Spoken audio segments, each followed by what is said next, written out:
How's it going, everybody? This video was filmed exclusively live on odds.com. The Diehard MMA podcast can be seen. The full replay. We talk about UFC Vegas 16 from top to bottom with my special guest, Dan Levi, over on odds.com. Click the link below to check it out. Let's move on from that one because we got the two dirty fights out of the way here. Next up, we got a featherweight fight.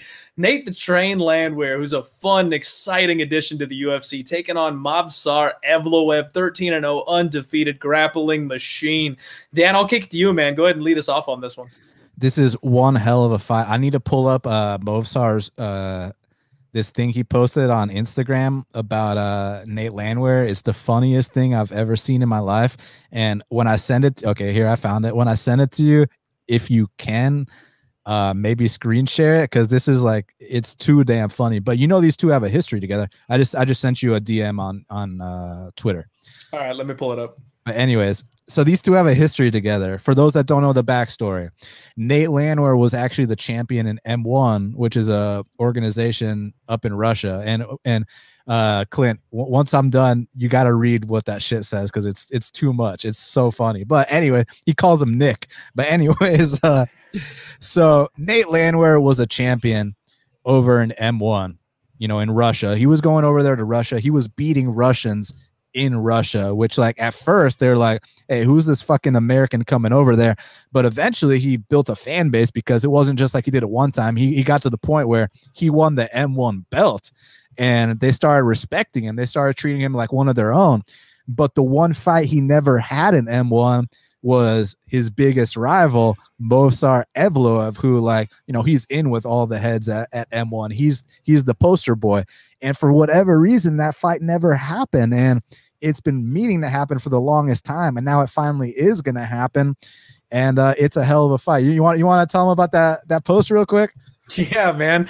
I've heard that Nick Landwehr wants to fight me. I won't pretend that I don't know the guy. The fact of the matter is that he didn't recall my name and where I'm from either, because he's an idiot, or he did that on purpose. I personally believe that it is the former, simply because of the amount of damage his head concedes each fight. I never chose easy fights, but in this case, you made the choice for me, and I obviously accept it. I've heard that Sean Shelby likes the idea of this bout, so let's make it happen, and I will spell out the name of my home country to you, Nick.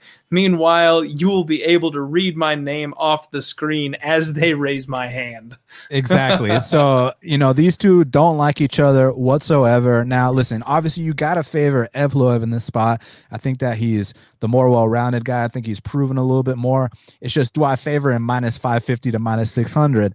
Not quite. No, I don't, actually. I favor him more, you know, minus 250, minus 300, around there. So minus 600 is too much for me. Listen, what I like about Evloev is, you know, we used to call him the young Khabib, but honestly, man, he's very well-rounded. Obviously, you know about his grappling background. He can go out there, he can mix in takedowns, and then his stand-up's been getting a lot better. But what impressed me the most, Clint, about this kid Evloev, you watch his last fight against Grundy, you saw that choke he got caught in that first round. Now, with a lot of guys, I mean, not only are they going to tap, they're going to go to sleep. This guy mustered the last bit of energy, the last bit of space, just to get a tiny bit of air to breathe, and got himself out of that. So not only does he have the grappling and the striking, he's got the heart of a champion too. So these are the kind of prospects I love, and I think he's got a very bright future. Am I willing to lay minus 550 on him? No, I'm not. Listen, I like Nate Landwehr a lot too, and I've been correct on both of his first two UFC fights. I bet Herbert Burns the first time, and I bet Nate Landwehr against Darren Elkins. And you know, he was so unthreatened by Darren Elkins that he's literally punching Elkins in the face and then screaming Dana like every 2 seconds. You know what I mean? You thought Darren Elkins was this big joke. He's not going to fight like that here against a guy like Evloev. This is going to be a tough fight.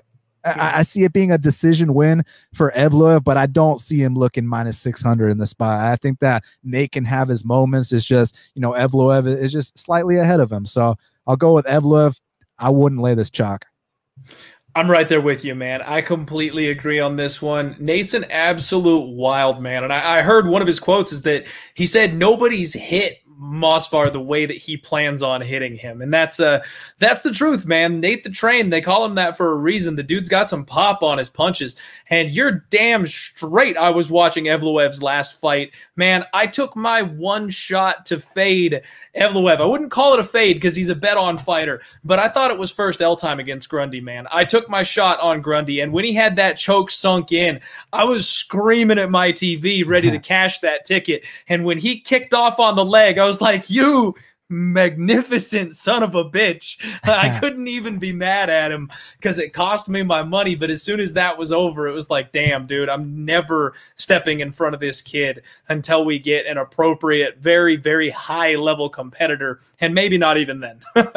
Right. So I'm with you, man. Evloev is a bet-on fighter. I love everything about this kid. I don't know that Nate's going to be the guy that takes that away from him, but it's closer than minus 550. I completely agree on that part.